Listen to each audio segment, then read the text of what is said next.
டே 4 விரத சாப்பாடு அரிசி பருப்பு சாதம் தான். அதுக்கு வந்து இந்த அழாக்கில் வந்து 1 கப் அரிசி எடுக்கிறோம்.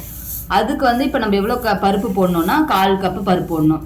ஏன்னா பருப்பு அதிகமாக இருந்தால் கட்டி ஆகிடும், நல்லா இருக்காது சாப்பாடு. அதனால வந்து நம்ம வந்து 1 கப் அரிசிக்கு 1/4 கப்பு துவரம் பருப்பு போட்டிங்கன்னா கரெக்டாக இருக்கும். இதுதான் வந்து அரிசி பருப்பு சாதத்துக்கான ரேஷியோ. இப்போ வந்து நம்ம அரிசி பருப்பு சாதத்துக்கு வந்து ஒரு மசாலா வந்து ரெடி பண்ண போகிறோம். அது எப்படி செய்யணும்னு பார்க்கலாம். அதுக்கு வந்து ஒரு 10லேருந்து 15 பல் பூண்டு எடுத்துக்கலாங்க.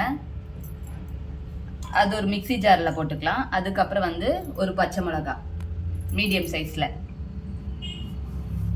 அப்புறம் வந்து கொஞ்சம் வந்து சோம்புங்க. சோம்பு வந்து கொஞ்சம் ஒரு டேபிள் ஸ்பூன் போட்டுக்கலாம். கசகசா வந்து கொஞ்சம் ஆட் பண்ணிக்கலாங்க. இந்த மாதிரி நீங்கள் அரைச்சி டேஸ்ட் பண்ணி செஞ்சு பாருங்களேன். வாசம் குக்கரில் விசில் வர வர வாசம் செம்மையாக இருக்கும். அரிசி பருப்பு நல்லா ஊறிடுச்சு ஃப்ரெண்ட்ஸ். நீங்கள்லாம் என்ன அரிசி வாங்குவீங்கன்னு மறக்காமல் கமெண்ட் பண்ணுங்கள். எண்ணெய் ஆட் பண்ணிக்கலாம் ஃப்ரெண்ட்ஸ். கொஞ்சம் நெய் ஆட் பண்ணிக்கலாம்.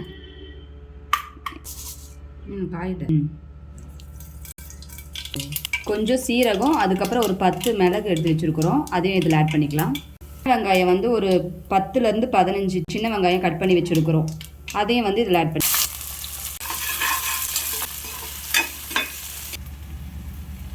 ஒரு 2 காஞ்ச மிளகா, அதுக்கப்புறம் வந்து பச்சை மிளகா 1.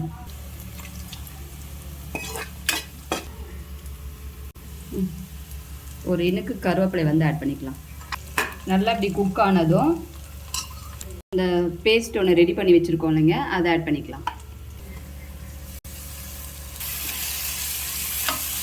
இது நல்லா அந்த வெங்காயத்தோடு நல்லா மிக்ஸ் ஆகட்டும். அந்த பச்சை வாசம் போனதும் தான் தக்காளி ஆட் பண்ணணும். ஒரு 3 தக்காளி கட் பண்ணி வச்சுருக்கோம், அதை ஆட் பண்ணிக்கலாம். பண்ணும்போதே செம்ம வாசனை வரும். கசகசா சோம்பு இந்த ஸ்டைலில் யாரும் செஞ்சுருக்க மாட்டாங்க, நீங்கள் ட்ரை பண்ணி பாருங்கள். 1/4 ஸ்பூன் மஞ்சள்தூள், கொஞ்சம் சில்லி பவுடர் ஆட் பண்ணிக்கலாம். கல்லுப்பு ஆட் பண்ணிக்கலாங்க. கல்லுப்பையும் ஆட் பண்ணிக்கலாம்.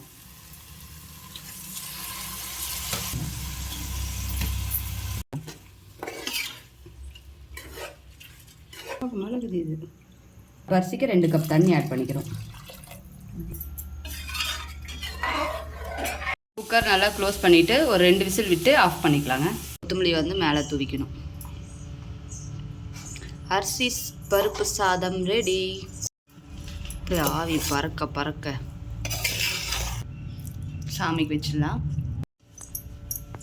டே 4 விரத சாப்பாடு அரிசி பருப்பு சாதம், அப்பளம், ஊறுகாய். அப்புறம் எதுக்கோ இப்போ வந்து அரிசி பருப்பு சாதத்தில் வந்து எனக்கு நெய் வந்து ரொம்ப பிடிக்கும், அதனால கொஞ்சம் நெய் வந்து ஆட் பண்ணிக்கலாம்.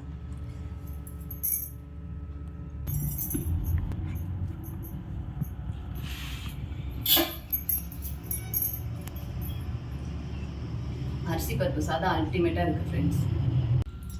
அரிசி பருப்பு சாதத்துக்கு கொஞ்சம் ஊறுகாய் வச்சு சாப்பிட்டிங்கன்னா டேஸ்ட்டாக இருக்கும்.